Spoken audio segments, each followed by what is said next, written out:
po ni Yes, mga kapuso, Marie. nandito pa rin Go po ahead. tayo ngayon sa may White Plains, dito sa corner EDSA. At ngayon naman ay kasama natin si Akbayan Party List Representative Shell Jokno. Attorney Shell, una po sa lahat, gaano po ba kaiba itong trillion peso march na ginagawa nyo ngayon doon sa mga iba pa mga kilos protesta na ginagawa na rin naman po ng taong bayan para papanagutin yung mga nasa gobyerno kaugnay sa korupsyon? Ay, ang panawagan po namin higit sa lahat ay pananagutan. Dapat buksan ng BICAM para hanggang sa dulo alam ng sambayan ng Pilipino kung anong nangyayari at hindi kinakalikot ang budget, ang pera ng bayan. Dapat buksan ang SALN ng lahat ng mga opisyal. Dapat isabatas ang RA, ang House Bill 4453 para bigyan ng ngipin ng Independent Commission at dapat ikulong na yung mga yan.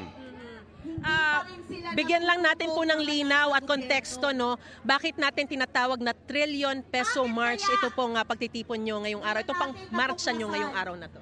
Yung po kasing mga lumalabas na mga katiwalian, sabi daw ay nasa mga 500 billion pa lang. Pero ang totoo, umaabot na sa trilyon ang ninanakaw sa kaban ng bayan. Ginagawa nilang gatasan ang ating budget at hindi pa pwede yun, hindi po tayo papayag dyan. Kaya po tayo meron trillion peso march. Paano nyo po masisiguro na itong pagmamarcha nyo ngayon, yung mga kilos protesta nyo po ngayong araw, ay talagang hahantong sa pananagutan ng mga sangkot sa anomalya? Naririnig nyo naman yung nasa likod ko, ano? Tuloy-tuloy ito. Ito po ay panimula lang at hindi tayo titigil hanggat magkaroon ng tunay na pananagutan. Bakit po nyo po pinili dito sa People Power Monument, dito po sa EDSA, ganapin itong inyo pong pagmamarcha?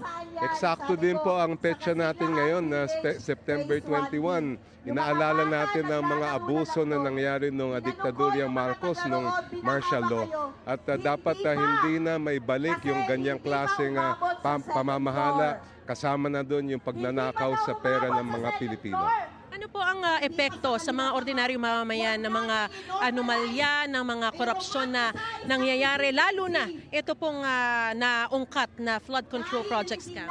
Kaya po gutom ang milyon-milyon Pilipino, gutom sa pagkain, gutom sa trabaho, gutom sa hustisya, gutom sa pananagutan dahil dyan sa bilyon-bilyon na ninanakaw na pera ng mamamayang Pilipino. Gaano po kalawak yung partisipasyon ng mga kabataan, ng mga taong simbahan, ng mga civil society groups dito po sa inyo pong pagtitipon ngayong araw? Andito po lahat at lahat ng sektor ay nagsasama-sama ngayon.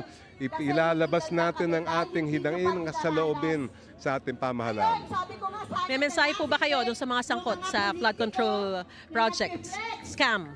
Ay umamin na kayo, ilabas na ninyo yung mga ninakaw niyong pera, ibalik nyo sa taong bayan at tanggapin nyo ang pananagutan.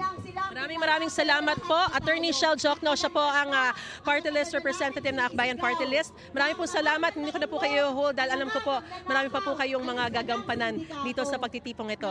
Salamat po sa inyo at ingat po. Ingat po.